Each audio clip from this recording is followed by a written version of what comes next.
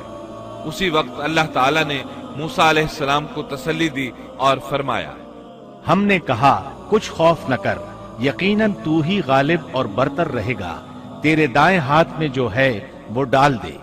سیدنا ہارون علیہ السلام نے آپ کو لاٹھی پکڑائی، آپ نے اس کو میدان میں ڈال دیا، وہ اژدہا بن گئی اور اس نے ان تمام کو نگلنا شروع کر دیا۔